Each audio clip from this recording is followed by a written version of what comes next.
You know, every generation among you served to keep us strong and free. And it falls to us, those that follow, to preserve what you won. 4 years ago, I stood before you at a time of great challenge for our nation. Around the world, some questioned whether the United States still had the capacity to lead.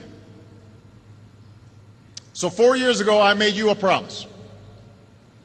I pledged to take the fight to our enemies and renew our leadership in the world. As president, that's what I've done. And as you reflect,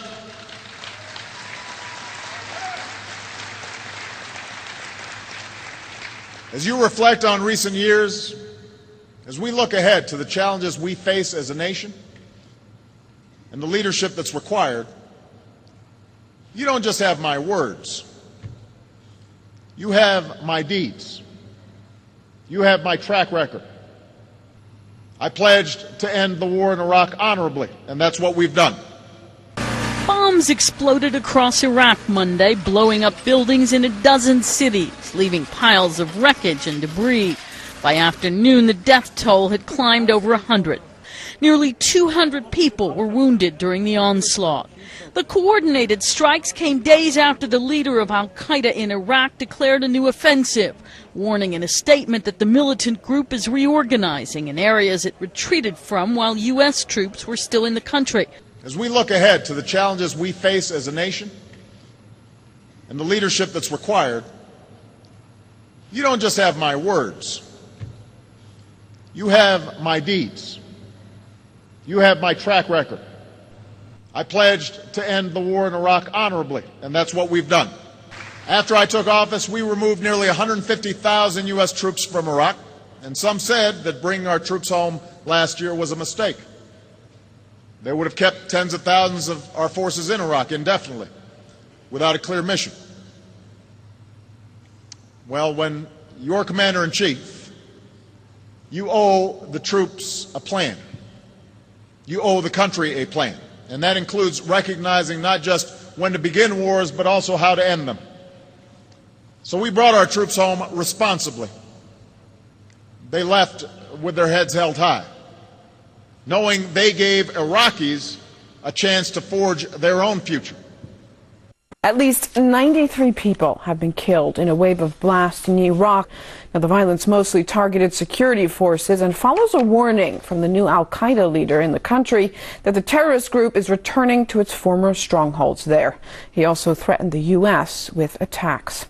Now, we're hearing from a security personnel spokesperson that the target of these attacks is predominantly security and Iraqi police.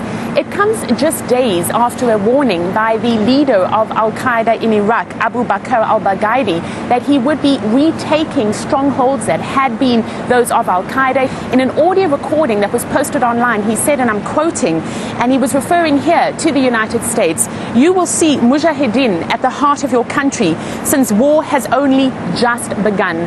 As we look ahead to the challenges we face as a nation and the leadership that's required, you don't just have my words.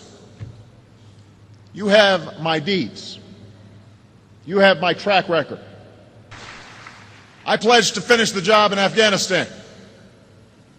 After years of drift, we had to break the momentum of the Taliban and build up the capacity and the capability of Afghans. And so, working with our commanders, we came up with a new strategy, and we ordered additional forces to get the job done. We pushed the Taliban back. Can I just, do you think that comparing it to when the surge it came in Afghanistan, when the president sent more troops in, is the Taliban now weaker or stronger?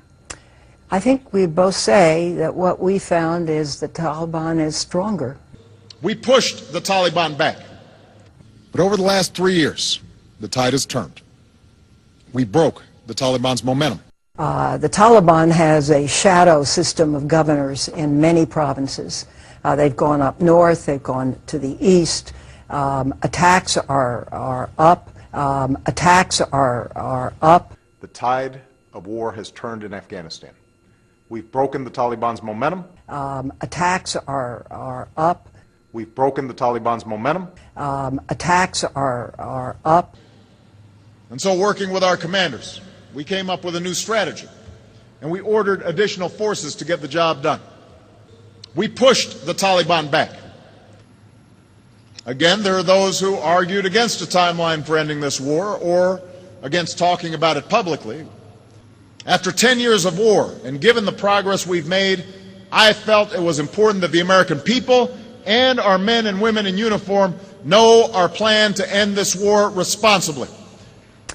I think we both say that what we found is the Taliban is stronger. You both agree with this, and I'm wondering what that means for U.S. withdrawal. Given the progress we've made, I felt it was important that the American people and our men and women in uniform know our plan to end this war responsibly. And I'm wondering what that means for U.S. withdrawal.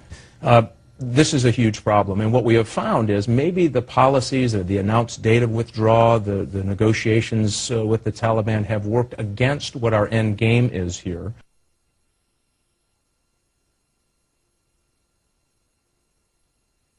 And as Commander-in-Chief, I have determined that it is in our vital national interest to send an additional 30,000 U.S. troops to Afghanistan. After 18 months, our troops will begin to come home.